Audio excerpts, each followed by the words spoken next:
Hey, how we doing? Don, the auction professor here. Sorry I'm a few minutes late here today. I actually had some webcam issues, and I think we've got them fixed, so hopefully everybody can hear me, and we will go from there. Again, this is our first Thursday show, so I'm not sure how many people will be on. As usual, the show will be posted to my actual channel, so if you miss it live, obviously you'll be able to see it that way as well, too. Hang on one second here. Sorry about that. I've got some issues I will start with first. Again, welcome to the show. One of the big things I keep hearing was the Proposition 65. I looked at that like maybe a month or two ago when it was up for vote, and all the information I saw says it does not affect anybody. I verified it.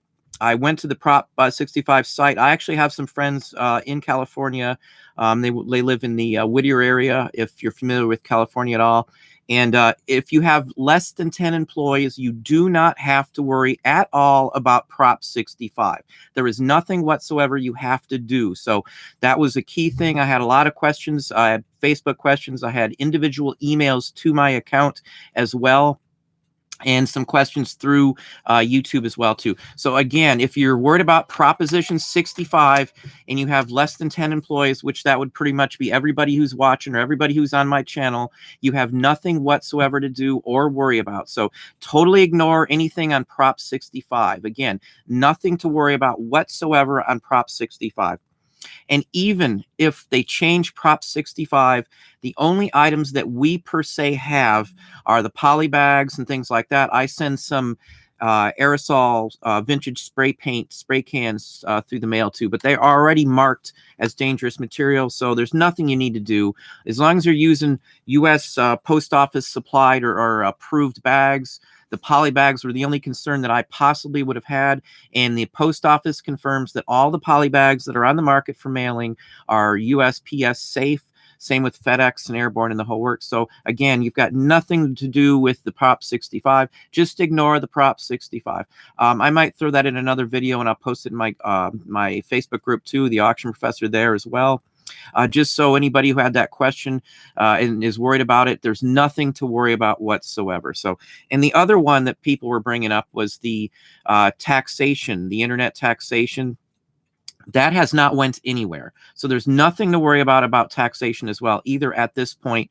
And the only case that was pending or is still in the process was for those selling more than $100,000 in one specific state. So you would have to sell $100,000 worth of merchandise to California or to whatever state, if this passes, to be affected by this.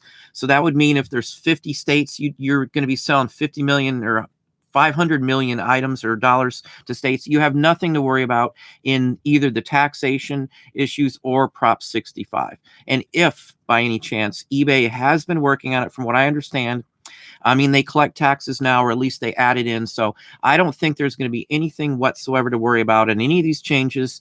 They're not going to be hitting the small business. They're only going to be hitting the key large size stores that are doing 100,000 or better to that one specific location. So again, nothing to worry about Prop 65. Just ignore it. If you got the buttons in there, you'll see it in your listings. That's just if you need to do it. And again, it's not required on any of the things on eBay. There's nothing whatsoever that says you have to fill it in. It's not a forced box on eBay. So there's nothing whatsoever to worry about. And just a couple other issues here, talking about the fall update. So for those of you who haven't looked at it, I've watched it. I've done the webinars. I've even talked to eBay specifically on the fall update. We'll go into some questions in a minute. I just thought I would handle some of these issues here first. The fall update, the only big change is for music. It's going to go up to 12%. Now, that does not affect me because it's only CDs, I think DVDs, digitally wise recorded. It does not change whatsoever records, any kind of records. So any of the vintage records are not included in any of the increases for media, which is all I sell. I don't sell much of anything else anymore. I do sell some CDs and tapes and things, but I believe tapes are included in the exempt list too. Tapes and records and things like that, vintage media. So again, nothing to worry about there. What was the other one? I had one other issue with the update. Oh yeah, okay. For the the final value fee credits. For those of you who aren't aware, it's going to change, and it's unlimited final value fees for the auctions. Now, I don't use auctions. I think eBay is trying to steer people to use auctions more often. For most of what we sell, and for those of you who are trying to sell and emulate some of the items that we sell, I wouldn't worry about that at all. So, that's just what I was thinking and looking at this. So there's really not much to worry about. I don't do auctions, but again, if you do an auction and it sells, you get a final value fee back on that item. That's only going to really make a big difference on those of you who have a lower level store. Again, not criticizing any level on store. I started from the bottom, with my 10 or 25 listings, whatever it was, way back when in the day. So, that's just the way it is. But it's nothing, again, to really worry about at all. If you're doing auctions, you get the credit only if they sell. So again, if you're running 1,000 auctions, you're only selling 10. It's not practical. Just run the bins. Who cares about the few cents you're going to save in the listings? You'll probably end up with more profit from selling it as a bin than you would selling it as an auction anyway. The only thing I do for auctions is some insanely oddball high dollar items that may go through the roof. But for the most part, I don't really mess with that kind of stuff. I sold another one of those trade cards that I showed in my Sunday video. I just sold one for $900. So that's like the top one we've sold this month. Something like that I was debating on running as an auction. I didn't do it just because I have somebody who's the art director at a major university who actually bought all the last big group that I put up. He bought a mess of cards. I think he alone bought $4,500 worth of cards this month, just him. And I had another guy who bought almost $986, and then a couple others were in the $500 to $600 range. Those just 4 people bought almost $6,000 worth of cards from us. So, I talk about paper and stuff, and that's why. This is our busiest month. If I add in all my revenue sources right now, this is the busiest month I've ever had in my life. Literally, it's just whomped us this month. I've been so busy with my kids are back in school now. My oldest was at the community college. He is now transferred to the main university. He went to community college, obviously saved some money. He earned some scholarships there. So he walked away with 34 credit hours and $2,000 in his pocket. So he's all using that at the major university. So he's second year. So I've helped him a lot. We know the university back of our hand. We've spent almost 5.5 years there in our master. So it's been a lot of driving back and forth with my kid this week. So I had to change the time here as well to Thursday. Hopefully we get as many people as I would on a Wednesday. Again, that's the only reason I changed it. Wednesdays were fine with me, but my family obviously comes first. So my son's a little nervous. It's a big campus. There's 30 or 40,000 students there. It's, a mile across or better. So anyway, let's move on to here. I think I've got just a couple more, then we'll go into it. Again, if you're just dropping in, you have nothing to worry about at Prop 65 if you have less than 10 employees. We're at 8, so I have nothing to worry about either way. So, that's what I look at. I don't have anything to worry about. No one has anything to worry about. It's for people who have more than 10 employees. Regardless of where you live, what you're selling, you don't have to worry about it. So anyway, let's go to a few questions here and let's do some welcomes. Let's see here.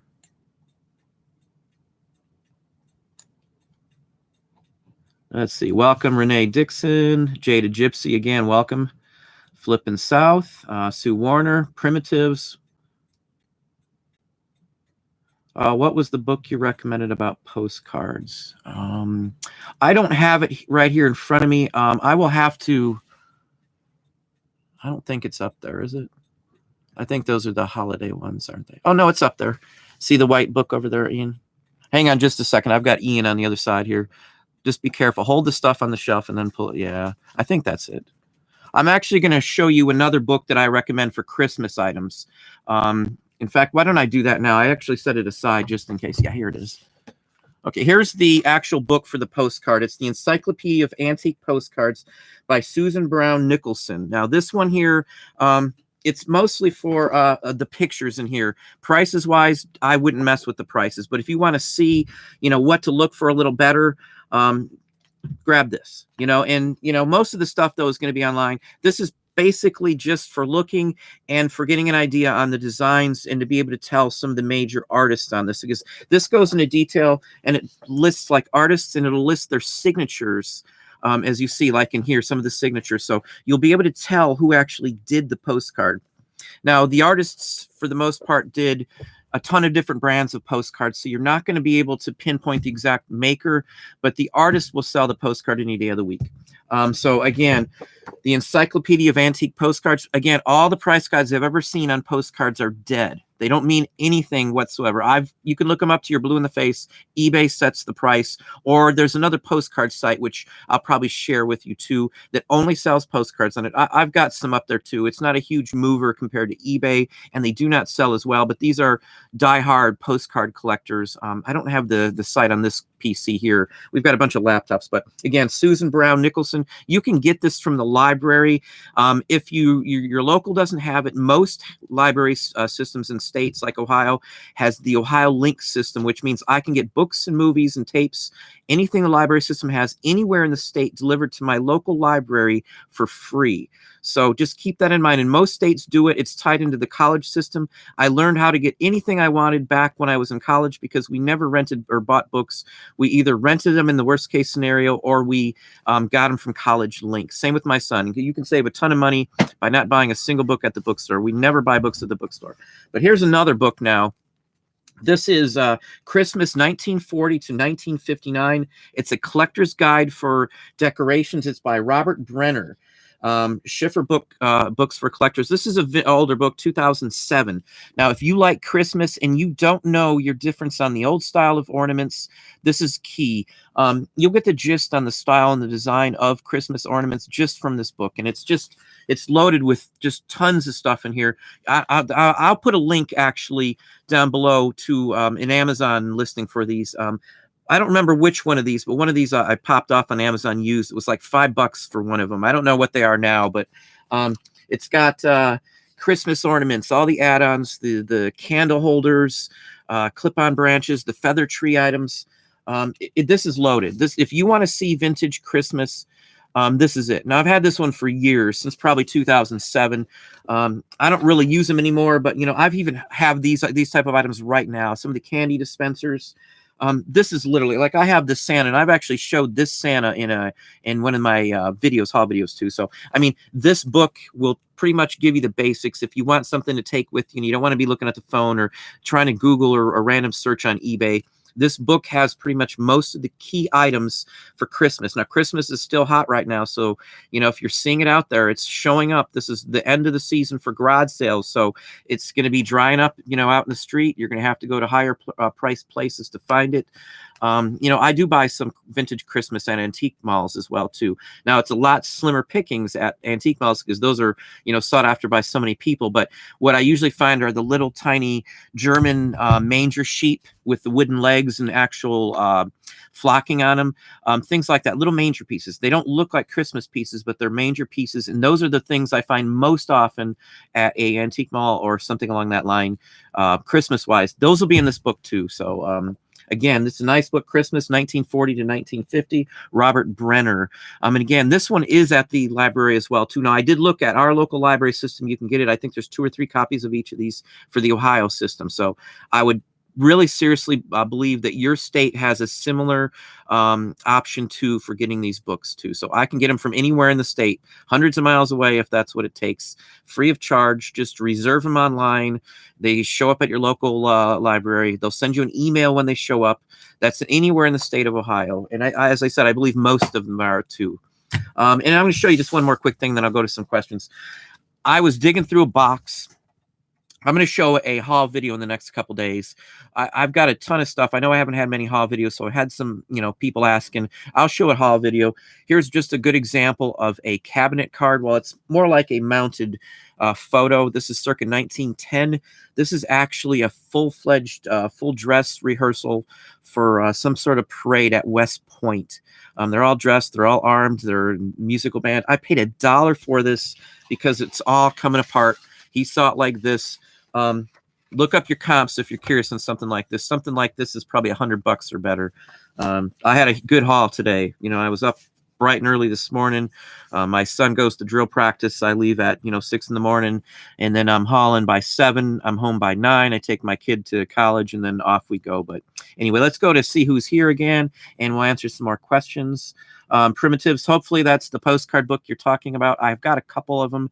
There's probably a dozen decent books, but that is the best one I just showed you. Disney Family 515, welcome. Realist.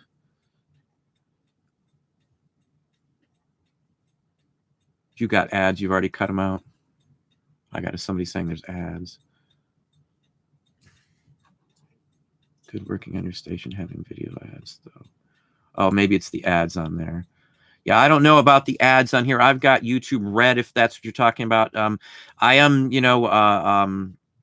we do have enough video or subscribers to have ads in there, so I do have ads on my videos. I can't tell you what it shows up on live. I have no clue. I've never watched a live video on someone else's for any length of time to see, but there's a lot of ads in there. I apologize. I don't really know how that's set up very much. It's just trying to compensate me for all the time I do put in here. So again, I've got a Patreon account coming as well too, but anyway, let's see here. Big Joe, the video game collector, how's everybody doing? Let's see. Holly Fisher, welcome. Welcome, Nancy. Let's see here. Julie Reiner, start hitting that thumbs up. Yes, please hit the thumbs up, anybody here. Again, I do what I can here to answer your questions. I know I haven't been great on answering all the questions in the feed here. Sometimes it gets to be pages of them. I try to do the same thing with my Facebook group, but lately, and again, feel free to ask all the questions. You just may take me a day or two to get to them, especially with my schedule this week. After this week, things should settle off here. My son will be situated. Everything will be back to a fairly normal schedule. I'm an early riser too, so it's not a big ordeal. I've been up since 5:30 this morning. That's just what it is. And when I get home, I'm literally back to eBay. So anyway, let's see here. Let me see here. Sorry, folks, the chat is bouncing up and down again, and now the bar to slide is gone. Okay, let's see if we're... There we go. Sorry about that. Let me pop back down on here. Yeah, I just skipped like 4 pages. YouTube seems to be acting up today. I actually had to unlock my webcam today. YouTube said it was being used by someone else, which it wasn't, or by another app. So anyway, I was a few minutes late because of that. But welcome. Hopefully I didn't miss anybody to Flippin' South. I think I've got everybody who's just got up to this point. Jenna King, I appreciate it. Thank you very kindly. Texas Hagler, welcome. Groove Master Reseller. Holly Fisher. Let's see here. Southeastern Ohio Picker. $500 a month. You got to start somewhere. Sales for us have been up, as I said. I have no clue what's going on with sales, but they are honestly across the board. Even Amazon was up on everything. So I don't know if there's some big push going, or maybe Google changed something and I'm getting pulled in from Google. I haven't checked it out lately. Usually once a week or so, I'll do some random item searches from just Chrome on my items from a fresh browser that's had all the cookies, the history, and everything wiped out. I actually have a video on how to tell if your items are actually showing up, and the best way to be able to tell. I've heard a lot of people talking about, editing 500 at a time to fool eBay. That's not really going to do you anything. Everybody who states that says, there's no guarantee. It's just, from what I see, like a old wives' tale, I guess you would say. There's no science behind it that I can see. I've taken database design and construction, system analysis and design, and nothing that I see would affect it by just editing your listings without actually changing something. If you want to get some boosts in your sales, change something on the listing or list more items. That's the 2 things that are going to do something. You can't just click the edit button, expect that to change anything, because you're still going to have the same listing title, the same everything, the same number. Everything is the same when you do that. It doesn't push you up. eBay knows the difference between an edited listing and a new listing. I can tell you 100%, because a new listing is entered into the database, and already existing listing is already in the database. So it doesn't change its standpoint, nor does it change the server or the location of that database where it's stored. So the information doesn't change when you click that edit. If you sell something, chances are you could have sold that anyway, just by luck of chance. So, I hear that all the time. I've tested it every million ways you can. Anything you can do to increase your sales, I know is great, but the number one thing that I can say that you can do to increase sales, just because that's on my list here too, is list several times a day. Start in the morning at 9, list several, hours in the morning. If you got to take a break, you're going sourcing, come back and list some more in the evening. It's going to show you as a constant lister, and it is going to help to promote you, and you're probably going to be randomly pushed up to the top.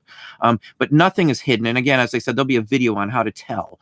I'll show you, literally from a wiped out PC with no history, no cookies, no temp files, nothing. Signed out of everything, and you get to see the ability to search for your item from scratch, from what a buyer is going to see, because if you're searching from your PC, it's all tied to all the history, it's all tied to your temp files, it's all tied to cookies, even your certs that are in there to save you the time and to authorize the site. So anyway, let's go on here. Hang on just a second. Tom Scarrett. Let's see here. What was your comfort level on relying on your intuition when you were starting out? Comfort level, it's pretty rough. You're looking to make things. I've always been good on antique side and uncle. When I was a child, my grandmother passed away, and my uncle went through to help get rid of the estate. So as a child, I saw a lot of antiques. My grandmother had just her whole house was antiques. We actually inherited, vintage furniture. So I was always fine with antiques and stuff. Clothing wise, I was nervous on, and we bought a lot of bad clothing purchases when we first started out. So I guess I was always nervous on buying, wasting a lot of money on clothing. Just, to be honest, I still don't like clothing that much. It was a means to the end, a means to actually make an income, to get away from the everyday 9 to 5 or 70-hour weeks is what we used to do. So anyway.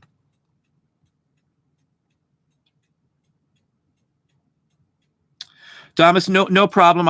All links I remove from there unless it's about a specific eBay or Amazon item. I don't mind you posting any links in the Facebook group about that, but I don't like links from other sites just because I don't want to send somebody to a site that isn't or may have an issue. There's a lot of cloned and mirrored sites, so I'm always cautious on that. I've had people try to send pictures to my Facebook group's email. I do not open up any messages with photos in them or attachments of any kind. I've taken many IT safety classes with my IT degree, so I never do it. I don't care. I never use cloud computing. I never use cloud storage other than my DiviShare box only for eBay. I don't do anything else other than post photos or video clips or my sound clips only for my listing. So again, that's just safety issues. No offense to anybody if you did it.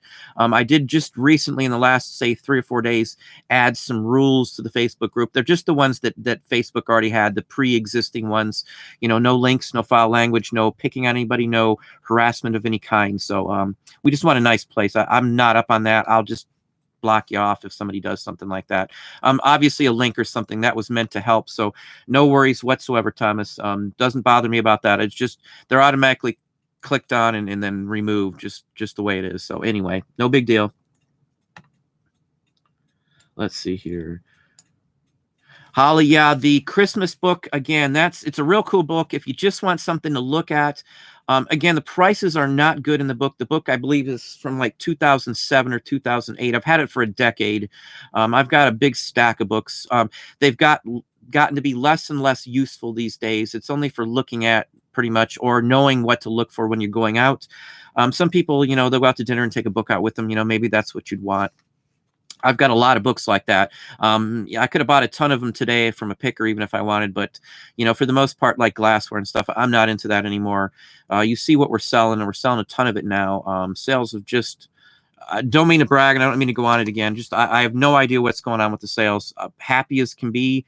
We were able to relax on a week that was probably my most hectic week with one son for the drill practice. He went to nationals, my youngest son, for drill last year. They went to Kentucky. The school that he's in is actually a pretty good school. So anyway, so I've got a lot of stuff going on. The 2 kids are now up there, and one's college and the whole works. But anyway, let's get back to the subject here. Jaded Gypsy, yeah. Yeah, I'll put some links down there. That's what I'll do.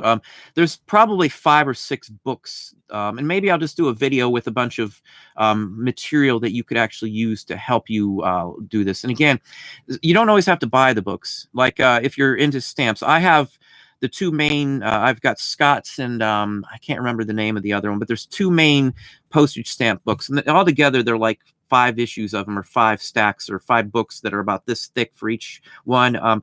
Get Gibson, I think, or Gibbons. Gibbons is the other one. It's Stanley Gibbons is the one price guide. They each have different numbers. Scott's uses one number set for stamps, and then Stanley Gibbons uses another one. I keep a copy of these, and I know a lot of people say it's so expensive, don't buy them. I buy vintage ones because for the most part, all the new stamps aren't worth much. So if you buy a used set for $5 or $10 at a sale, you're all set, because all you want these price guides for any of them is to know what like the Scott's number is, or what the catalog number is, so you can just then go to eBay and look it up. Now, I know my years, I know what stamps are what, so for me it's real easy to just look in the book right to the section, give or take a couple years, and be able to find anything in those. And same with, you know, the postcard books. I just use them sometimes for finding the signatures on things, just like I have a jewelry book for costume jewelry. And with like costume jewelry, a lot of the costume jewelry that we do from the 40s and 50s will just have like 2 initials, or it'll say like Hollycraft, or, you know, something along that line. And you just have to kind of know what those are. That's really the only reason I would ever recommend any of these books, is to at least know the type of item that you're talking about. But anyway, let's go up here and let's see about questions. Welcome, Ragaroni May. Yeah, please hit the like button if you do enjoy the video. Obviously, everybody doesn't enjoy it. I know we get people on here just scamming and doing stuff, but anyway, that's just life. It is these days. Our grad sale estate sales are just getting started here in Arizona. Yeah, Holly, you're a little different story because of the weather is obviously much different.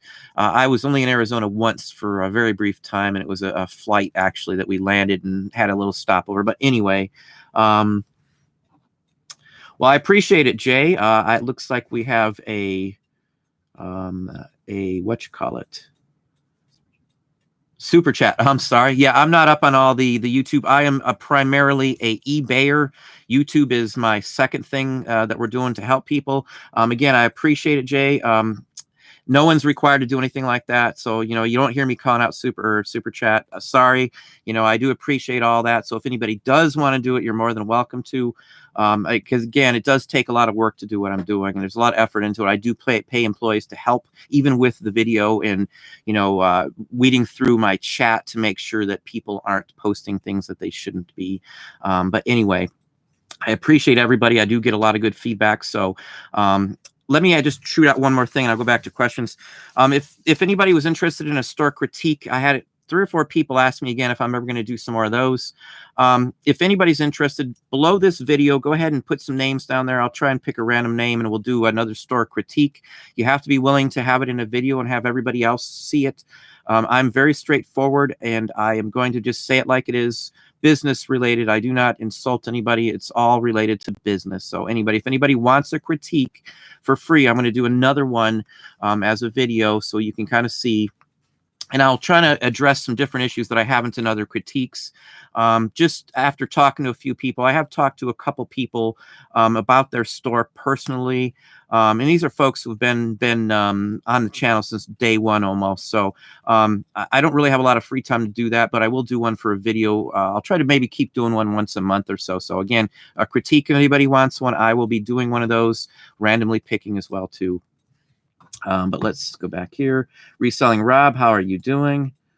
Michelle Whelan, welcome. Now here we go again. I'm sorry, that looks like YouTube just doesn't like us today. Here we go. Yeah, Jaded Gypsy. Yeah, California, that's pretty much year-round. I've been to Whittier in, you know, Los Angeles area a couple of times for a company I worked for. So it was pretty much the same temperature all year round, it seemed like. We were there many times in the year, a couple of times. So anyway, relist. Let's see here. Jaded Gypsy. Hang on. Jersey Pickens. You just bought for 15 bucks 175 postcards off of Facebook. That sounds like a pretty good deal. Postcards with Halloween and Blue Santas. Those are definitely a good deal. Yeah, at that price, you can't go wrong. One good blue coat Santa Claus would pretty much pay for that. Purple coats are good. Brown coats are good. Pretty much anything other than red. Of course, red Santa Clauses will sell too, with apples in it. They usually sell with apples as well, or him holding candles in a tree. I love the vintage Santa Claus cards and the Halloween as well too, of course. Let's see here. Where are we going? Gina King, if you purchase the eBay starter store at the yearly rate, can you upgrade anytime to the eBay basic store at the yearly rate? Yes, you can. I believe it's prorated, but I could be wrong. You can do it immediately, and I think if you do it immediately, it starts your new time at that point, and then it prorates the other service that you're used to have. So your upper level. So if you're going up to the next level up, it'll start that level, that store, I think, at that day, and then the other one, as I said, it'll prorate. So if you're only at the cheaper, the basic, the lowest level, for like 2 or 3 days, it's just going to prorate you for those 2 or 3 days. That's what they used to do anyway, because we just went up one day, just said, let's just do it, see what happens, and then we went up. Now, if you look at the video, I didn't go into some of those issues too. I do have a video literally covering all the costs on opening the store and listing, and now I just put up the video on the final value fee. So that should cover all the eBay fees that you will be incurring through doing this. And again, the higher level you go up in the store, the better it is, at least with Top Rated Plus. Once you get up to, the I think it's the basic store, you're going to have the decrease in fees. You're not paying the 10% across the board. So, and as you saw in that video, some items you're only paying 4% fee, 6.15% fee, 8%, and then 9.15% is most of what everybody sells. That 9.15% final value fee is for clothing, for books, for most. The oddball items that I sell is 9.15. So, across the board. Camera stuff is 6.15. I talk about getting camera stuff all the time because my margins are higher on that. And if you haven't seen that video on final value fees, I just recommend watching it. I literally get 80% profit margin on almost everything I sell. And that's part of why I've stopped messing with clothing and other items, because it raises my profit margin. For the most part, it's harder than anything to get good clothing. I can walk down the street almost and find some good paper items, it seems. But for clothing, it's just not available here. So, and I know other people have different avenues. So there may be a ton of stores to get clothing where they live. So, clothing's dead here. It may not be dead where you're at. California, those in California, it's one of the most populous states in the country. So the chances of having more clothing there is just horrendous. And I've seen some of the markets there, like DC has a huge one up there too. So in Boston area as well too. But anyway. Hopefully that answers your question. They're not going to screw you if you go up a store to the yearly level. They'll just, prorate it and then charge you for the new rate starting. Not like for us, my payment date, my renew date for my store is the 15th of the month. I'm not sure what everybody else is. I've never really got into and asked that. So it doesn't really matter when you do it. They'll just start it from that point, from what I understand, because we actually started ours about the 15th, and that's what our bill date is. We are billed every the 15th of every month for our anchor stores, just across the board, So that's how that works. If there are any questions on any of the fees still after that, feel free to do it. I don't mind if you're in the Facebook group and you ask a question that I've already covered in a video. I've had a couple of people worry that maybe I was upset about. I miss stuff all the time too. So everybody's got a lot of stuff going on. So it doesn't hurt at all to answer questions. I'm still going back and forth on releasing a index on the videos. I've had a bunch of subscribers tell me that they would be happy to pay for Patreon if I put it in there. I don't want to be giving extra bonuses this way and that way, so I haven't decided on what I'm going to do about that. So anyway, let's go to the questions. I still have some questions that I wrote down too from some other folks who had some questions. If I missed your questions last week, please put a little star or something so I know who I missed and who I didn't miss. Yeah, Patreon, I am working on. I've just got to reshoot the video for it. So you're supposed to have a welcome video. I want to do it the right way. And again, this isn't my main line of business, so it might take me a little longer to comprehend all the aspects of Patreon or even YouTube, for example. Ask me a question on eBay or something, you're not going to stump me on those. So anyway, let's see. Yeah, realist. I'm not sure who Dean G is, so should be able to. Let's see. Trucking next year. Yeah, I know that area semi well too. Flipping Particles, how you doing? Jennifer Pelter, welcome. Jersey Pickens. Thank you, Renee Dixon. I appreciate that. Again, no one's required to do it. Again, I do appreciate everything everybody does. I do try really hard to make sure the content's straight, honest, accurate, and correct and helpful. So, I know I've slacked off a little bit on more of the in-depth videos this week just because of my kids. So I do have another one coming out this week. You'll see a nice one on cheap toys that you can get at garage sales. These are the kind of toys you're going to find at Savers. These are the toys you're going to find at Goodwill, Salvation Army, and garage sales, church sales that you can make some good money on, and they're really cheap. So that's going to be a video this week still. So keep an eye out on that. Toys in general, we make a ton of money on. Every time I get big bags of toys, I probably 5 times profit on the toys, no matter what. If I spend $10 on something, I'm going to get $50 back usually, or higher across the board. So anyway, yeah, consistent listing is always the key. Yeah, Jersey Pickens, that is a good point there. We list stuff and then just forget about it. I don't care if it sits up there forever. The percentage of fees, I've explained the fees there to you. You can see it's not horrendous. Somebody came at me and was going on saying I must be spending $10,000 a month in fees. If you look at the videos on the fees, you can see clearly that is no way the case. So, fees are not that expensive. eBay's fees, I hear complaint after complaint about how high they are. They're really cheap. I know we used to pay a lot less, but when you look at the big scheme of things, what it would take you to run your own store or even your own site, you have overhead involved in all that. So eBay is your overhead. Those fees you're paying are just paying for the overhead. So if you run it out of your house, you can deduct part of your house. You can deduct part of your electricity, part of your phone, part of your internet. You can deduct your gas, percentage-wise. So if you're using 20% of your house, you can deduct 20% of your payments, 20% of your electricity, 20% of your phone, unless you're using your phone like 90% for business and 10% for your regular life. That's just another thing to think about here. So I know people get warehouses and open up their own facilities. The minute you do that, you double your expenses. So again, I'm cheap. So it's taken a lot for me to get to the point where I can honestly say that if I sell something for $10, I'm keeping $8 of that because I am extremely cheap. I've looked at every single thing I could think of to save money. And again, I've talked about we're probably going to open up 2 more anchor stores and swap items from our main anchor stores to 2 more anchor stores. So we'll have 4 anchor stores. Each anchor store that we open saves us $2,400 in fees a year. So by opening the 2 anchor stores, we saved $2,400. Now, I've been looking at this for a long time, probably almost a year. I've been debating on opening up a 3rd anchor store to lower my costs even more. I've been procrastinating because there's a lot to it. You don't want to mix things up. You don't want to mess things up.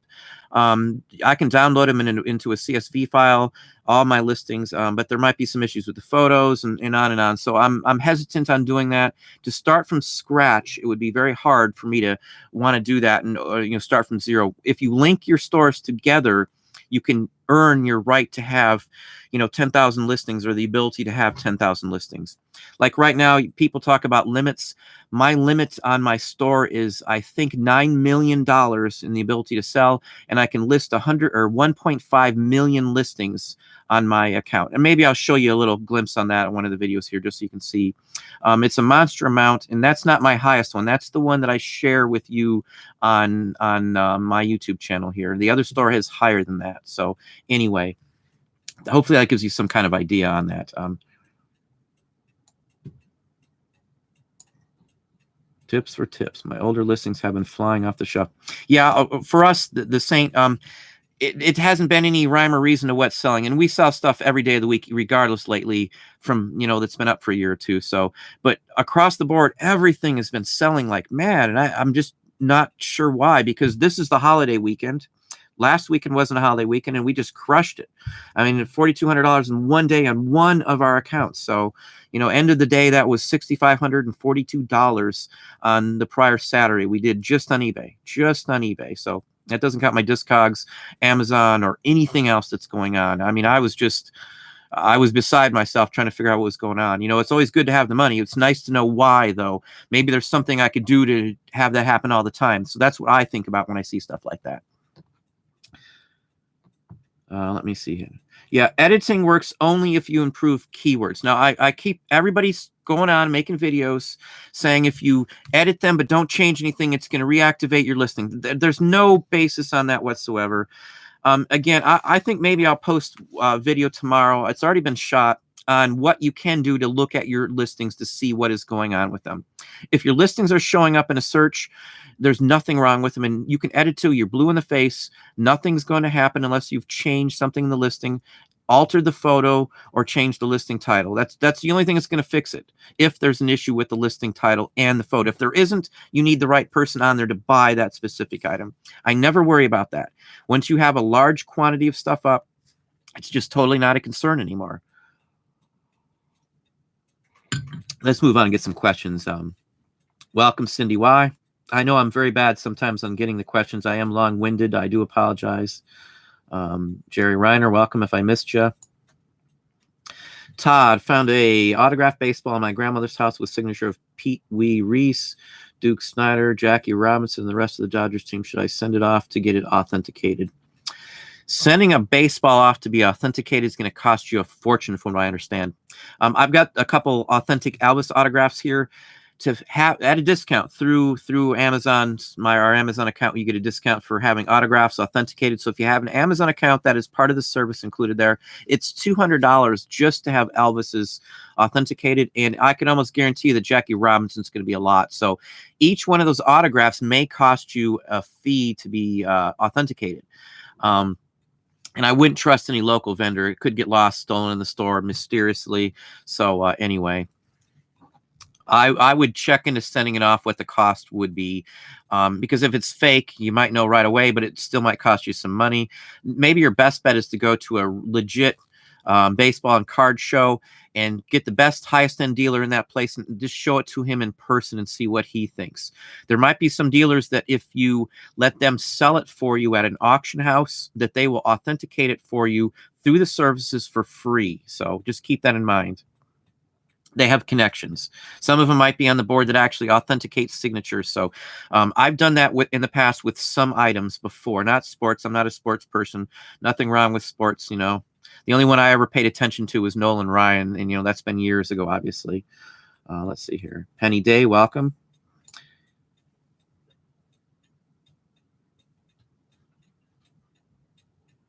Yeah, realist. You have to do it from a clean computer. Wipe out your cookies, your temp files, your certs. Don't forget your certificates, that your SS and the security certificates. All of that has to be gone and done fresh.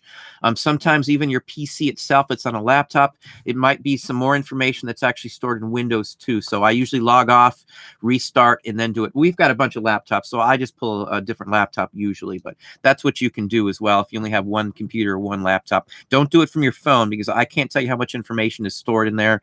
There is a file, and there is an easy way to delete all your history on your phone too as well, your browser history, because that's stored on your phone too. Sometimes when people have their memory all jammed up on the phone, it's browser history if you do a lot of searching from your phone. I've had to clear mine, so just FYI. Yeah, YouTube has been acting up pretty much most of the night. I literally couldn't even get a live show off right off the bat. As I said, I was late because of that. It's not the first time. I didn't have a video ready too, so I was really getting a little nervous there. I didn't want to not have something up for everybody here tonight. So anyway, let's see here. I'm sorry, that's JI. Thank you, JI. Again, my chat is like on and off constantly this whole evening here, so it's hard to see who's who sometimes on here. Jerry, you found some camera film. That's always good too. It depends on the video or what the images are on how quickly it sells. Some of it sells super quick, so just keep that in mind. Yeah, I'm streaming at it should be HD actually, HD level. So I don't really know the actual line rate, but I will look next time so I know. Yeah, I will do something on reference material for across the board. There's probably a good 50 good books, but there's about 10 that I personally would recommend. So maybe I'll just talk about that. Again, I'm not trying to sell you service or sell you to buy the books. I do get a percentage if you click on my links. It's literally cents, like a couple pennies at a time. It just compensates me a little bit for my time and energy. And this is, if you can see all the videos I put out, I do put a lot of effort into this. I never do anything.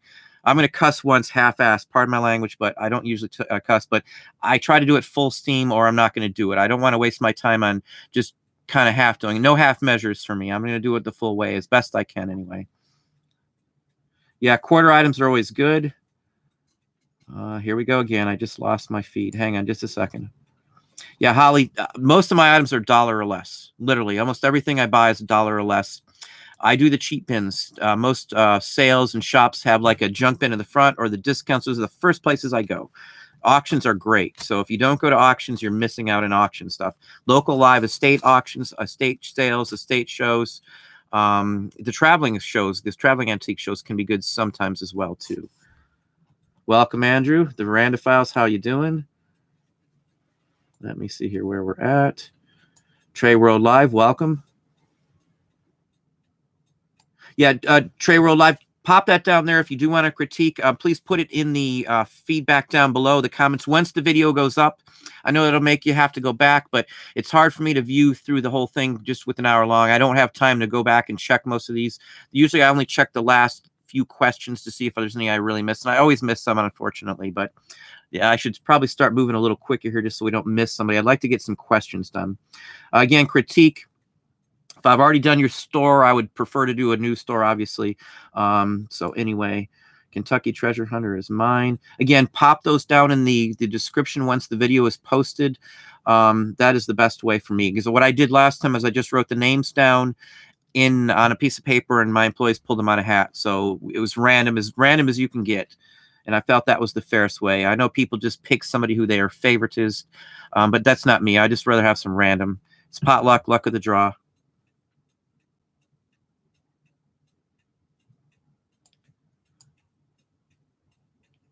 You try drop shipping. Realist. Now, I've talked about drop shipping. This is what I take on drop shipping. Most of the people talking about drop shipping on YouTube are not worrying about whether you do drop shipping or not. They're worried about you paying them for a drop shipping program so they can explain to you how to do drop shipping. That's most of what I see for the YouTubers talking about drop shipping. Now, I have done drop shipping. If it's done right, you know, you're not just, copying someone else's title and description and photo, which is against the rules on all the sites. I know technically eBay allows it and other companies allow it. It's going to go away. I can almost guarantee you in the next couple of years, drop shipping will be a thing of the past. Just the way the internet's been going. If you can't see it coming, you better be ready for it. Drop shipping is the quickest way to get your eBay account shut down. I know there's people say, you can fix it and do this and do that. I just wouldn't risk it on any of the accounts that we have, just because once you're pegged, it's really hard to set everything up. You have to get a new email and everything else just to do it. And one other quick thing, talking about email. If you have 2 anchor stores like we do, you need 2 separate email accounts as well to run that. So, and I do have 2 actually PayPal accounts too, just FYI, which is perfectly legit. They all funnel and actually transfer money into the same bank account though. So just FYI, every service or site we sell on all transfers into one bank account. And then from there we disperse to a payroll account, an accountant account, and then to our personal account too. So anyway, just FYI, I had some questions on that. So I know I'm just throwing out a few oddball questions here, but let's go down and get some more questions from you folks. Yeah, so YouTube is running terrible. Terrible from my end. I don't know how everybody else has experienced, but there's 3 or 4 people who've said it's been an issue. Yeah, Tom, I grew up around antiques. Our house now, you could probably say there's areas that look like a museum, wouldn't you say so, Ian? Yeah. Yeah, there's some areas. We've got some cabinets. I might just show you some of my collectibles and discuss prices and things on that. I'm big into bottles. I do buy bottles and collect bottles. I've dug bottles with, a 10-foot steel rod out in swamp areas and stuff. So, I've been a digger in many ways too. I just like the thrill of finding stuff. So for me, antiques is it. This is my life. I like what I do, and I like getting up in the morning. I never worry about, what am I going to do, and I hate my job because I like my job. I really loved my job Saturday. So anyway, welcome, Chad. Glad to have you on. Yeah, Jerry, it takes a wee bit not to be a junk dealer. One person's junk is another man's treasure. And I know that is a cliche, but it's very, very true. I sell stuff that most people would throw away, literally. Probably 30% of what I sell, people throw away. Even records. I've seen thousands of records, especially 78, sitting on the side of the road. And, I don't care if somebody thinks I'm picking up out of the garbage. I picked every one of them up, even if they weren't good, just because they were free. So I'll turn around and pick up stuff like that. My best pickup out of a garbage was when we were living down in the South. There was a Ford tractor sign sitting by the side of the road. It was a red sign, not the blue one. This was vintage 50s. It was a neon board. It was 6 feet long. Turned out there was a Ford tractor that used to be on this property. This is across the street from where we lived. And I picked two 6-foot signs up. They each went for around $800 a piece. That was free out of the garbage. So I don't mind picking up something that's worth money. I see antique chairs on the sides of the road. I usually pick those up, and I've already got a place. I just take them and get 10, 15 bucks out of them right away. I don't care if I could have made 50 or 60. I don't mess with selling chairs online anymore. We sold a couple recently, and it was just a nuisance to meet somebody. I try never to meet anybody these days. It's just not safe that much anymore, at least not around here. So anyway. Let's see. Go live. Yes, Chad. Welcome. Southeastern Ohio. Will C 99 is my story. Again, please post those down below once I put the video up. Or you can probably post them in the next video if you really don't want to go back and just do that. But it would be better to have them down in this video.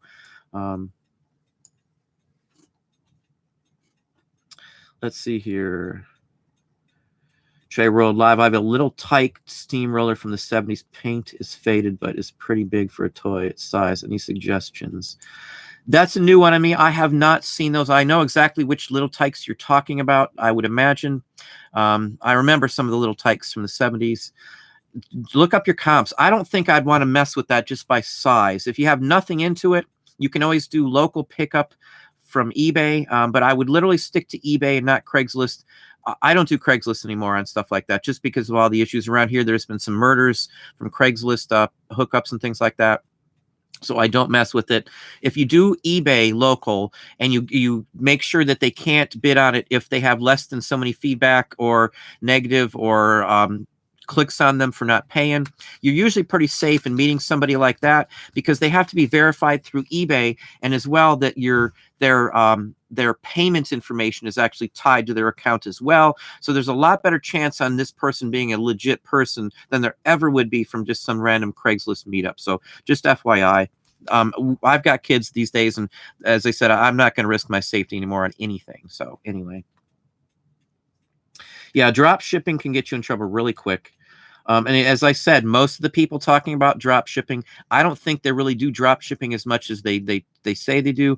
I think, and again, they're not all like that. There's some real good drop shippers out here talking about it on YouTube, but a lot of them don't worry about whether they're drop shipping. They only want to sell you the service to show you how to do it. So they're making all their money from the YouTube videos and all the rest of the money from the actual drop ship courses that they have. I'm not going to put any course together because I'm not really interested in doing that.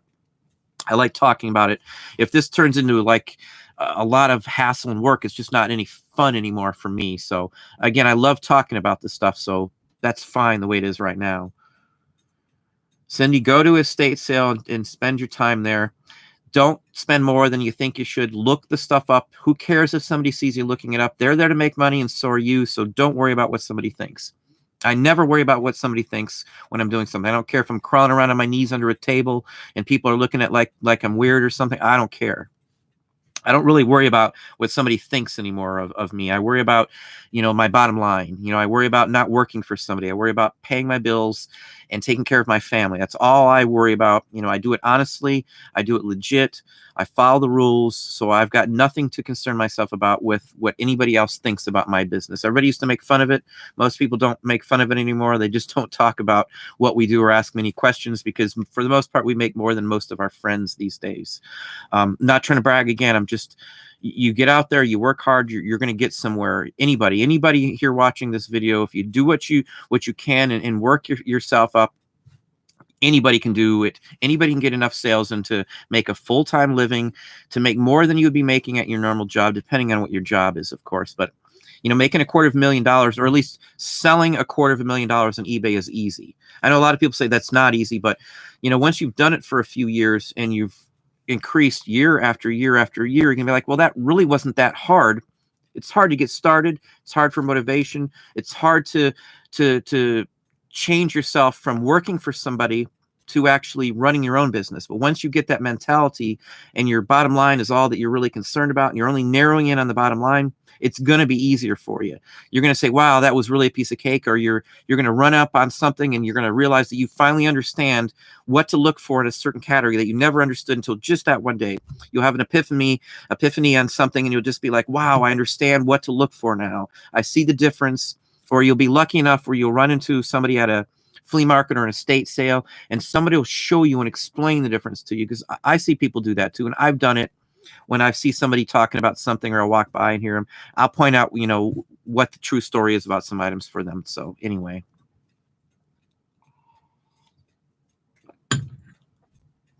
Let's see, where are we at here? I have top rated and guaranteed delivery. I don't want to mess that up. I don't do guaranteed delivery because right off the bat, I had an issue when I did do it. So if you're selling antiques and collectibles, I would never worry about the guaranteed delivery. I think that would be just more of a headache with having to worry about, credits and trying to blame you. We ship out immediately, so it wouldn't be on my end. But the first issue I had pretty much soured me, and I immediately backed out of the guaranteed delivery right off the bat. It might work great for you depending on what you sell, but for collectibles and antiques, I'm not going to mess with it. It's just one extra hassle. Most people don't care if they get it quickly. For us, if they pay up till 2 o'clock that day, it goes out that same day. Anything after 2 goes out before, the next end of next day. So within 24 hours, everything in-house is out other than on Saturday. And I do ship Saturday as well, too. 6 days a week, every single week of the year. So let me see here. Yeah, you will have a blast. I love estate sales. I don't go to nearly as many as I wished, just because I do have pickers and things like that. Let's see. I used to go every week for that too. Paper is always good, Holly. Yes, paper is good. Yeah, Jersey Picker, that's a good one too. Don't worry if you make a mistake on something. It's a learning experience. The only thing you can take away from that is if you don't learn from that mistake and do it again, then you've got an issue. I only make the same mistake once.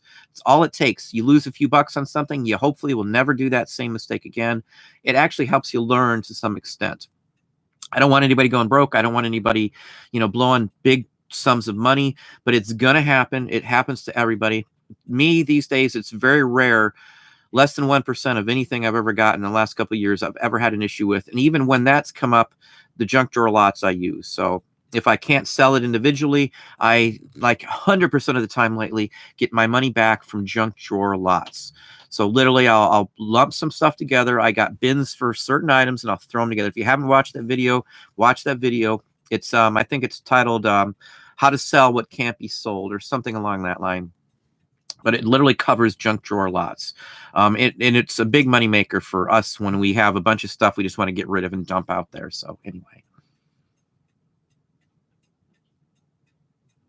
Let's see, where are we at? Just keep listening. How do I remove feedback requests by eBay for non-payment transaction? I'm not really sure what you are asking. How do I remove feedback requests by eBay? I'm not really sure what you're asking on that, Guy Mondo 307M. Did somebody put in a request asking you to change or remove feedback or to remove non-payment transaction? If you've closed a non-payment, I believe eBay, you have to call them, from what I understand. I've never had that come up, honestly. I usually file after 7 days for item not paid. I open up the case, the claim on it, and then I usually let it set for another week. We used to have an auto set where it automatically opened up. But in some cases, if somebody has, they send you a check or a money order, which I still honestly do get occasionally. I still get postal money orders. I got one just the other day, this week even. It'll open up a case against them. So I don't do that anymore at all. I usually let them wait for even a week now or 10 days. I'm never in a hurry. If it takes a little longer to get the payments, then I'm fine. I would really rather everybody say, hey, I can't pay for 2 weeks, and I'm okay with that, because I've got people who buy like the first of the month and they may not pay till the end of the month, and I'll lump sum all of their purchases into one big purchase. As long as you don't go over 30 days, you won't have any issue. If you go over 30 days, you won't be able to invoice all of the items in the same invoice. Anything that's been over for 30 days or been sold for more than 30 days can't be added to a new invoice. So if it's been 32 days and they just bought something else, you can't combine the ones from 32 days with the ones they just bought today. Hopefully that makes sense, and I'm explaining that well enough to understand. Let me go down. Helen Masterson, how you cut them down. I'm starting with jewelry and thinking just to bubble wrap and poly mailers. Jewelry wise, I don't buy bubble wrap unless it's end cuts. So if you heard about the end cuts in there, look them up in your local area. Most places have end cuts. I've seen them in 3 or 4 big cities. Pardon me, just a second here. But I'll wrap jewelry up. It goes in the little baggies. Now I have links below all my videos now to the little Ziploc baggies. They're actually jewelry bags. You can get a ton of them really cheap. I put every piece of jewelry in one of those. I wrap it up in some newspaper, and then I make like a little piece, like a little box almost, out of those strips that I cut down from the boxes. There's no ends on them. It just rolls it up just like a postcard, and every piece of jewelry I have goes out that way. I have never once in my life had a piece of jewelry damaged in shipping. Never. And we sell probably 1 or 2 pieces of costume jewelry or real jewelry every single day of the week these days. I've got maybe 700, 800 pieces of costume jewelry up right now from like 1910 up through the 70s or 80s. I think the newest piece of jewelry I have is from the 80s. And it's kind of an oddball piece anyway. It was a designer. It's the only reason I have it up. Hopefully that answers your question. Yeah, Jada Gypsy, that's the little Ziplocs I was talking about.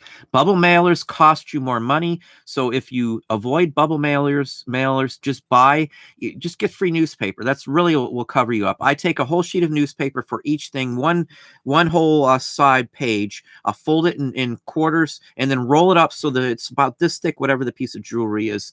And then it just goes in the cut down piece of cardboard, because I can save an additional percentage of fees off of the bubble mailers. I never buy bubble mailers. It's fine if you do. That's fine. That's easier. It might save you time. But for me, it's so quick now these days just to roll up a piece of cardboard. I've got, dozens of them we cut up every single day. So it's really easy. I use the same pieces for everything. And I have talked about this. I have a book, a little pamphlet coming out showing how to cut up the boxes, how to ship pretty much anything in it. It's going to be available as well too. I'll have a link or something to that real soon here.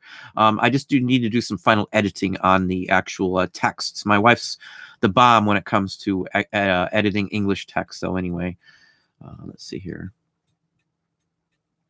I can't figure out how to search for a seller store. To search for a seller store, just go to the advanced search page. You slide down to the bottom, and there's actually a spot where it says search for seller. And then you can actually just put in the sellers. Now there's several options. You have exact name or similar or something along that line. If you hit the exact name, it'll actually show you everything that seller has up. I use that occasionally for some things too, because I forget, the whole name. So if you want to, if you only have like part of the name and you can't remember the whole seller's name, you can type that part in, and then it'll bring up similar names so you can kind of narrow it down. Because sometimes I forget to write down a seller that I've talked to and things like that too. So anyway,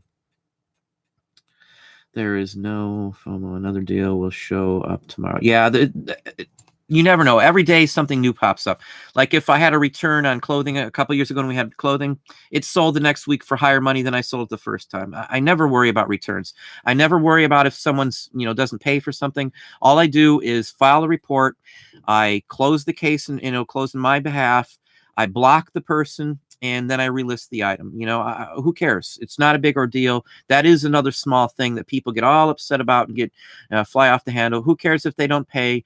If you're selling enough items, one or two people not paying is not going to be a big ordeal. And you can set it so people with, a couple strikes for non payments won't be able to bid on your items. You can set it to people with negative feedback. And I think you can also set it for people who have less than 10 feedback, I believe, are the options that you have. That means they'll be blocked from bidding on your store. And you can block any specific buyer as well, too, just by putting their name in your blocked items or your blocked list there. So it's real easy to do, too.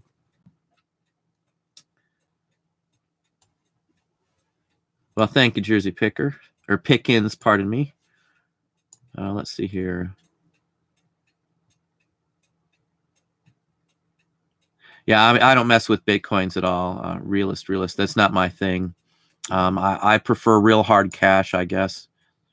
Yeah, advanced search, Jersey. Yes, that's right. Tax write-off tips. There's a book out there. It's how to file your taxes without getting in trouble with the IRS, or how to run a small business without getting in trouble with the IRS. It's one of those two titles. It's going to break down a whole list of items that you're able to deduct. Now, I took accounting in college, and I worked in businesses, so we had a accounts receivable and accounts payable department. So I pretty much know all the coding on all the paperwork and know what's what. And we've been filed. I used to do my own taxes. These days I don't, but I do know the itemizations, and I do check out the IRS bulletins quite often. I have sat down with my accountant. We've paid for meetings just if I wasn't aware of some issues, just to run by a bunch of questions. I'll pay for an hour, maybe once or twice a year, see if there's anything else I need to know. So that's just something you can do too. And I recommend it for anybody who doesn't do it. So tax write-off too. I talk about this too. Your clothing you wear is a write-off too. And I know people laughed at me. I've got a video literally about that. I wear specific clothing for doing eBay and Amazon or whatever I'm doing. Because if you damage a piece of clothing and you're only using it for your business, you can completely write that piece of clothing off. Now, if you use it for whatever and you just randomly grab a shirt or something and you ruin that shirt, you really can't write it off, even if it was just used that one day for eBay. You have to have separate identifiable clothing. Just like if you're going to deduct your expenses on your house, your eBay business has to be in this same area all the time. It has to be separate. You don't have to have a wall up, but you have to be able to, if somebody walks in, to show that from here to here is my eBay area. Everything else is not eBay. And you need to keep all of your merchandise, all of your supplies in that specific area. Whether you give up your basement, whether you give up a garage, don't flow out of that. You can't write off anything else. If you do flow out of that, it's not a write-off because that is not your eBay area. Now, you can expand your area and, declare another area part of your eBay area, and you can itemize the square feet of your house and how much of that you're using. It used to be like $5 or $6 a square foot. It was what you used to be able to write off on your expenses or something like that. It's been a while since I've done it myself. So as I said, I have an accountant, so I don't look at those figures too much anymore these days. I trust that my accountant is doing them right, and I haven't had any issues, so I can't complain. Let's see, Jenna King. I'm new selling on eBay. I started in the middle of June. My eBay seller name. Yeah, put that down below if you would in the description.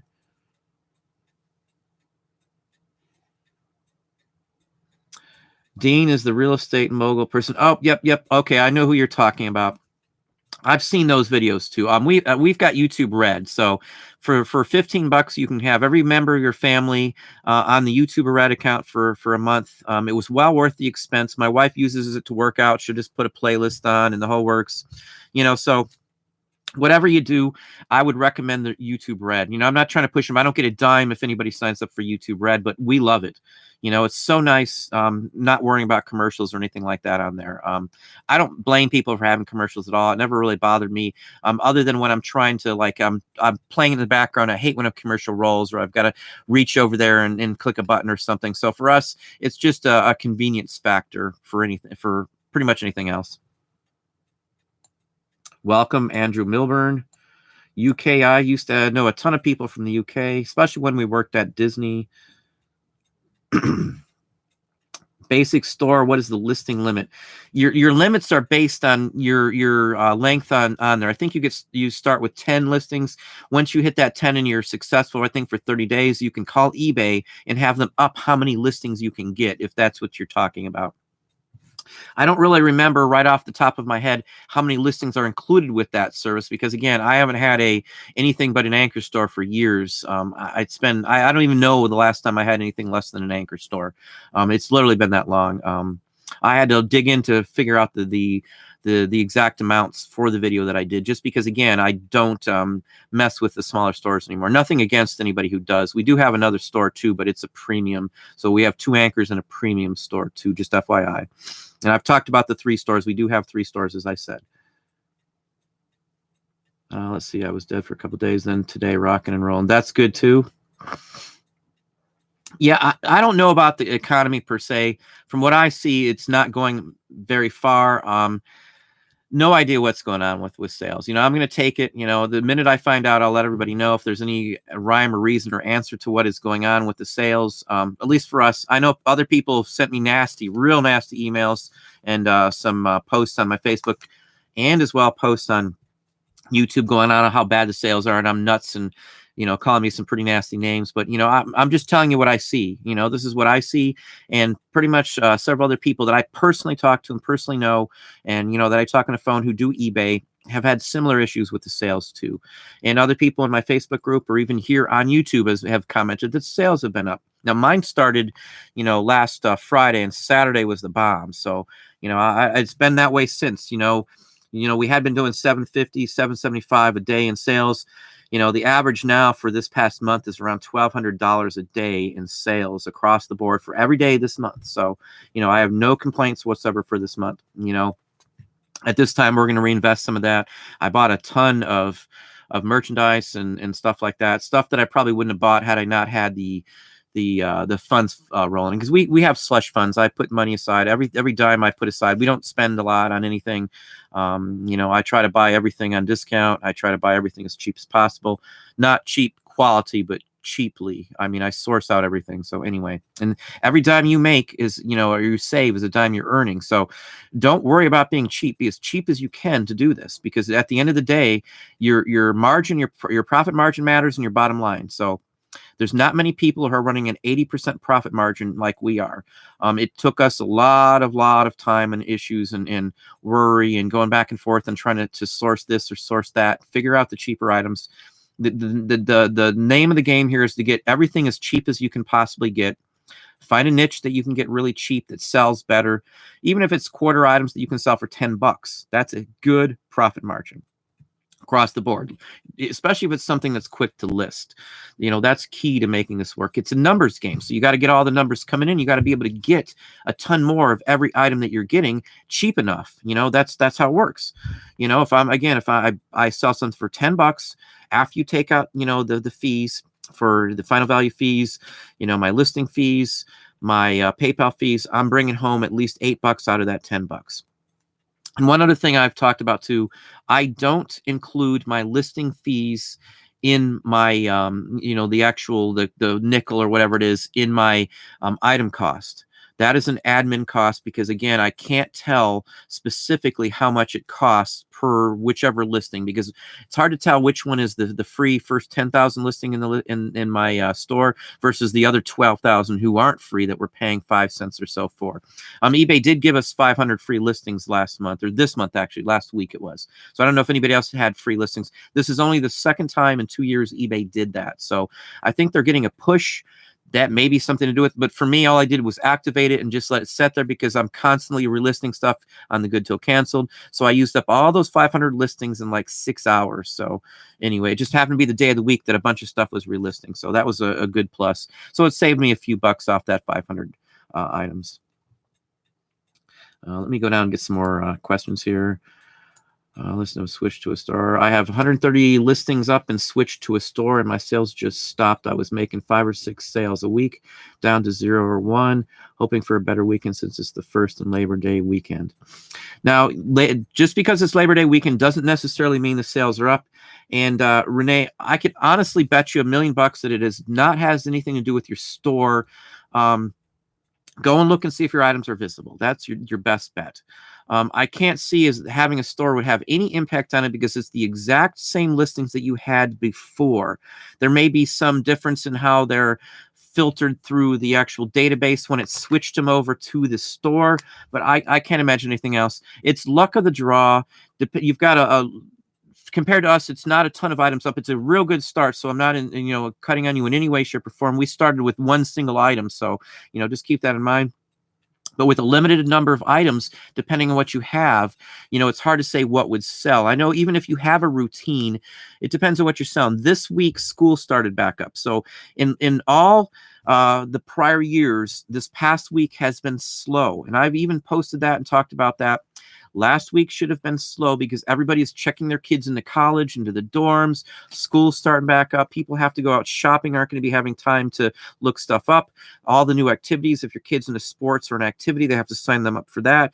You might have to get, physicals and things like that. And parents are worrying about, getting their schedule arranged so they can transport their kids to school and such forth. So it should have been slow for everybody. So if you're slow this week and you just did it, don't worry till next week and then look into it. You can always call eBay. Maybe for some oddball reason, there was something accidentally clicked on your account when it was switched over. I really doubt it, but it's luck of the draw on sales on last week. As again, this is still the week that everybody's in the school. After this, everybody's in school. It's going to be a set routine through the end of the year, all the way into January, February, and March. So again, after this week, as soon as we roll into September, school's in, there shouldn't be any other reason for sales to be going down. At that point, sales should be going up. Again, I've got 5 years of data from 5 years past. It happened every year this way. This is, again, an anomaly versus every other year that I've kept records of. And I keep records of sales of every single day of the week for 5+ years across all of our eBay places we sell. And I've got an Excel spreadsheet. I believe I've shared that in some videos as well, too. I've even shared how to use Excel. And if you do a lot of eBay and you've got, you want to look through invoices and stuff, Excel is the best bet to download your invoices in because you can download it as a CSV file. It's a comma delineated file, which is what Excel uses. And you can literally import your eBay invoices directly into Excel. And from Excel, all you have to do is hit find. And then you just put in the actual item number and you'll find everything in your invoice for that item number across the board. Now, eBay has added that feature in too. It doesn't show everything in, like for us, we're top rated seller. It does not break down your top rated seller discount. It's the one part of eBay with the discounts that I'm frustrated over. I would rather see it broken down per item than a lump sum top rated seller discount.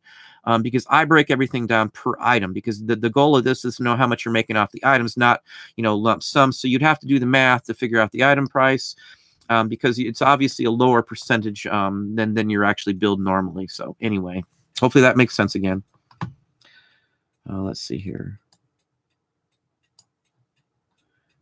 There we go again. It just bumped 2, 3, 4 pages down. Hang on just a second here. I guess I'm way behind because YouTube is just not acting up. Oh, boy. Hang on here. I'm trying to get to the next question. Let's see here. I think I'm caught up. Okay, yep. Michael Whalen, PSA, yeah, Beckett's. Go if you have an Amazon account, and if you go through there, they actually use those services and you can get a discount. So just FYI. Yeah, at 150 or 130, you will have days, as I said, with no sales. It's just a given. And it doesn't matter whether you had a store or not store. The only difference when you have a store is you're actually paying less now. So the fees that I expressed and showed in those videos are legit fees. I literally spent some time and I called eBay once on that just to make sure on the top rated plus, because I wondered why they weren't breaking it down per item, which is really frustrating to me because it's hard to determine if they're actually being honest with you. So you have to trust them and take their word on it from my take on that. because your invoice only shows your standard fee rate, and then at the end it says top rated discount, and it's a lump sum. No way to differentiate which item was, the lump sum. It will show you on the invoice a little star asterisk next to the items that were covered in the top rated, which is all of our items. So anyway. Yeah, registry cleaner will do some things too, but I'd never mess with that, truthfully. I mean, I do for certain issues, but I don't recommend that for people who are novices in IT, just like flashing a new BIOS. I mean, I do that all the time. I don't have any problems with it, but I wouldn't recommend it to somebody who doesn't know how to recover from an issue if something's done wrong. But anyway. Always sealed printer ink sell like right now, even if expired years ago. I would never buy printer inks that ever expired. Welcome to sell them, no criticism on you, but when the printer inks, like on a LaserJet, the printer ink will clump together, and I've bought one that was expired, and I was sorry I did it because it jammed up my printer. I had to spend some time cleaning it. I only buy from supermedia.com nowadays, my printer ink. For anything. It's the cheapest one I have found. So if you don't know about that, supermedia.com, I believe, is the technical name. That's the one that I use. I do not buy any expired ink. Just because I did have an issue that cost me some time, and I was down on one of my printers because of it. So again, I know people do it. I've sold some in the past myself, but I stopped doing it after I realized if you look into that, you'll see that most printers tell you to only use good ink and certain brands to avoid. You can even look on YouTube and you'll find videos on, messed up from using expired printer ink, or wrong brand, or cheaper, or they've tried to refill it themselves, and there's been major issues. Because if one of those cartridges with the LaserJet, because it's powder, if that dumps into your printer, you're going to have a nightmare cleaning it up, and that's what we had. I did fix it, but, it was just a nightmare. Let's see here. Yeah, a last day of the state sales can be good. Just depends if it's all cleared out.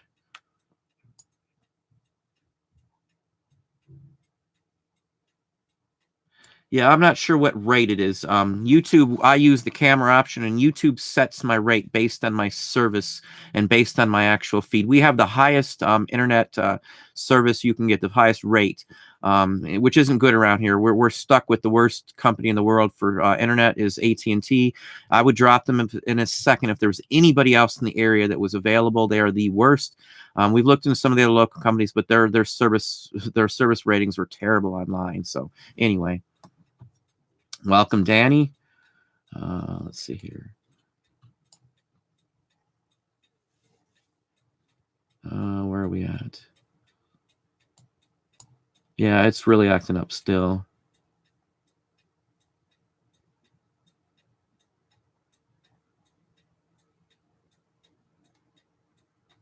Yeah, you got to watch out. Some of those shows like that, they've picked through the cards, so that's why I try to never go to a item specific sale, because usually it's people that can't sell them. Like if you're buying boxes or something, I know people buy postcards off of eBay. If you're buying them off eBay, you're taking pot luck that the people who are putting them in the box, that's not their seconds. That meaning that they listed them on eBay, they couldn't sell them, and then they bulk lot them and then sell them that way, because that's what I do.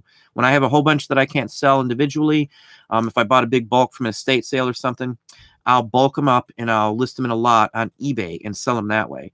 So, they're ones that maybe I've even looked through. I know they're not worth, individually selling. It's pot luck. I'm not making any promises or guarantees on what you're getting. What you see is what you get. So, I'm not misleading anybody by doing that. So that's just business.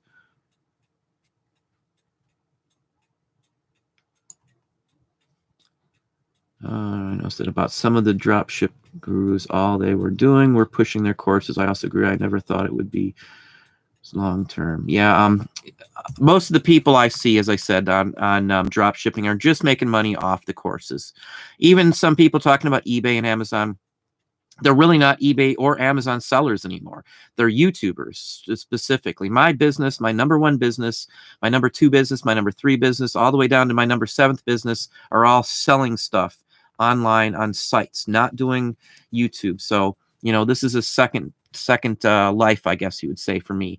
My number one goal is to promote my own stuff through online selling, not my YouTube, but my own merchandise, my own personal artwork and things like that too. So, and it does help having, a YouTube account. We have sold more. We have seen a big increase in what we sell and postcards and things like that. So anyway. Most popular resell Rockefeller, the most popular antique bought and sold on eBay in today's world. Paper of all kinds. I don't care what it is. Paper for us is the number one thing I look for everywhere I go. Anywhere I go somewhere, I look for paper. It's the number one thing that I have sold for at least 3 years.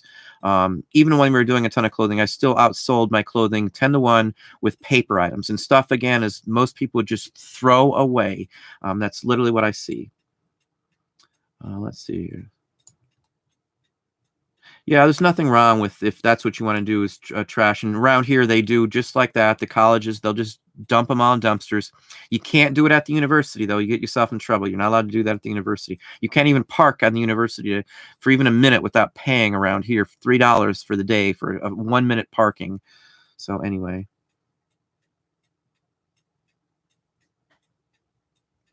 Yeah, talking about feet. Well, here's a question. How long do you sit on stuff from a pick before you get to list it?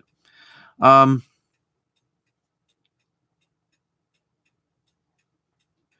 long? I've got a 90-day standard policy. I'm going to cut us off here. I got about 5 more minutes I'll run here. Looking at the time here. For most items here, it sits at least 90 days. Now, you can see my picks, and you can see that some of it wasn't listed for months. Some items might sit here for 6 or 7 months before I ever list them.